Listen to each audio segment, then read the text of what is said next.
Hello दोस्तों, कैसे हैं आप? उम्मीद करता हूँ बहुत अच्छे होंगे। आज के वीडियो में हम आपको एक बहुत ही खास जानकारी देना चाहते हैं। जैसा कि आप लोग जानते हैं कि हम लोग इन्वर्टर वगैरह रिपेयर करते हैं, तो उसका इन्वर्टर रिपेयर करने के लिए तो हमें बहुत सारी चीज़ों की आवश्यकता पड़ती है, जैसे कि इन्वर्टर टेस्टिंग बोर्ड। और बहुत सारे लोग इन्वर्टर रिपेयर करना तो चाहते हैं, लेकिन उन्हें जानकारी नहीं होती कि इन्वर्टर टेस्टिंग के लिए बोर्ड वगैरह कैसे दिया किया जाए या इसकी सीज कैसे दिया किया जाए। आइए आपको इसके बारे में बताते हैं। इन्वर्टर टेस्टिंग के लिए बोर्ड तैयार करने के लिए हमें जिन चीज़ों की जरूरत पड़ेगी, उसमें सबसे पहले हमारी चीज़ है बैटरी। एक इन्वर्टर बैटरी की हमें ज़रूरत पड़ेगी, जिससे कि हम इन्वर्टर चार्जिंग वगैरह या लोड चेक कर सकें। उसके बाद जो हमें ज़रूरत पड़ेगी, हमें एक एम्पीयर मीटर की ज़रूरत पड़ेगी। एम्पीयर मीटर हमारा कम से कम 50 एम्पीयर का होना चाहिए। और एक एमसीबी की ज़रूरत पड़ेगी कम से कम 50 एम्पीयर की। उसके अलावा एक फ्रिक्वेंसी मीटर, जिससे कि हम इन्वर्टर की फ्रिक्वेंसी वगैरह सेट कर सकें।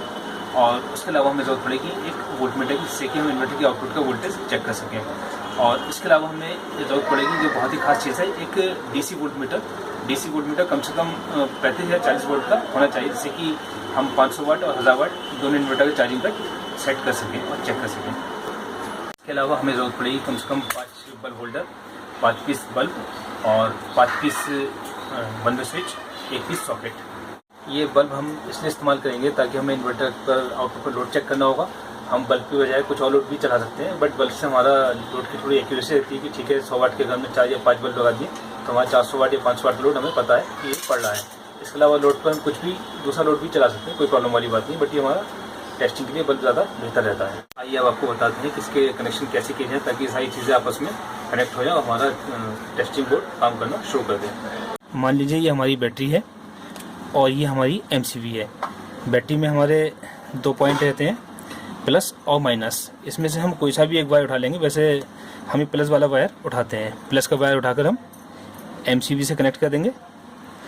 एमसीबी के एक पॉइंट पर हमारा यहाँ से वायर उठ कर गया और दूसरे एमसीबी के दूसरे पॉइंट से हमारा जो वायर उठेगा ये हमारा एम्पीयर मीटर के पॉइंट पर कनेक्ट हो जाएगा। ये हमारा एम्पीयर मीटर है। इसमें 2 पॉइंट्स होते हैं।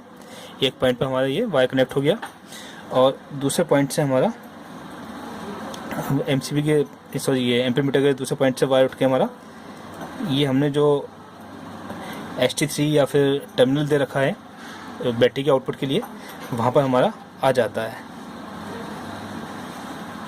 ये हमारा ST2 या फिर टर्मिनल के पॉजिटिव वाले पॉइंट पर हमारा बैटरी का वायर एमसीबी और एम्पीयर मीटर के थ्रू सीरीज में होता हुआ यहाँ पर आके कनेक्ट हो जाता है। अब बचा हमारा दूसरा माइनस वाला पॉइंट, तो ये हमारा माइनस बैटरी के माइनस पर डायरेक्ट कनेक्ट हो जाता है। तो ये तो हमारा बैटरी की आउटपुट का मतलब 12 वोल्ट बैटरी हमारे टर्मिनल या फिर ST2 पर आ गए, जहाँ से कि हम इन्वर्टर चेक करेंगे तो इन्वर्टर को हम बैटरी करंट देंगे ऑन करने के लिए। यहाँ तक तो बात हमारी क्लियर हो गई। इस बात का ध्यान रखेंगे कि हमारी एमसीबी सीरीज में रहेगी और एम्पीयर मीटर भी सीरीज में ही रहेगा। यहाँ से एमसीबी से हम जब एमसीबी ऑफ करेंगे तो हमारी यहाँ पर बैटरी की सप्लाई आना बंद हो जाएगी, जिससे कि हमेशा यहाँ पर करंट नहीं रहेगा। और जब हम कभी इन्वर्टर चेक करने के लिए लगाएंगे तो हम एमसीबी ऑन कर देंगे ताकि यहाँ पर 12 वोल्ट करंट आ सके। अच्छा, अब इन्हीं पॉइंट्स पर जो हमारे ये टर्मिनल्स लगे हुए हैं, यहाँ पर हम डीसी वोल्ट मीटर भी डायरेक्ट यहाँ पर हम डीसी वोल्ट मीटर जो कनेक्ट करेंगे तो उससे हमारा बेनिफिट ये होगा कि हमारा डीसी वोल्ट मीटर बैटरी के वोल्ट बताता रहेगा। ये हमारा डायरेक्ट ही कनेक्ट हो जाएगा। प्लस वाला पॉइंट प्लस पे होगा और माइनस वाला पॉइंट माइनस पे कनेक्ट हो जाएगा। ये हमारा चार्जिंग कट वगैरह सेट करने के लिए काम में आता है। और फिर चार्जिंग कट या लो बैटरी, इससे हमें मालूम पड़ता रहता है हमारी बैटरी में कितने वोल्ट बाकी हैं। उसके बाद आते हैं हम अपने फ्रिक्वेंसी मीटर की तरफ और वोल्ट मीटर की तरफ। ये दोनों वोल्ट मीटर और फ्रिक्वेंसी मीटर हमारा आउटपुट में काम में आता है। आउटपुट यानी इन्वर्टर की जो AC आउटपुट निकलती है उस पर हमारी कनेक्ट होते हैं।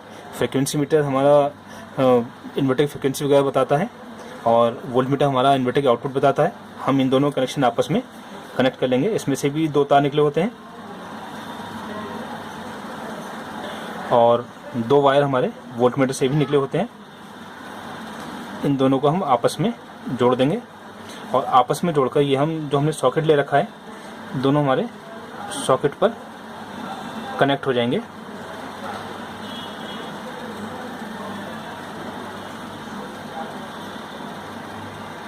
ये वोल्ट मीटर और फ्रिक्वेंसी मीटर के वायर दोनों मिलकर डायरेक्ट सॉकेट पर हमारे कनेक्ट हो जाएंगे।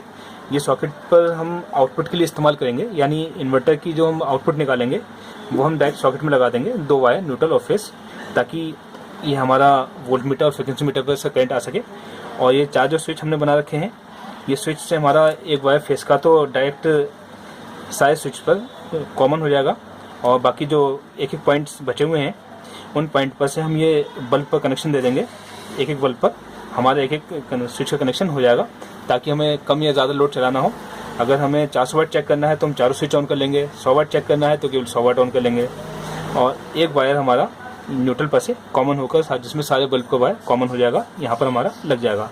अच्छा, इसका एक ऑप्शन और भी हो सकता है कि न्यूट्रल का कनेक्शन हम अपने मेन लाइन के न्यूट्रल से डायरेक्ट ही कर दें और इसमें केवल हम सिंगल तार लगाकर आउटपुट में तब भी आउटपुट चेक कर सकते हैं। ये भी एक सिंपल तरीका है।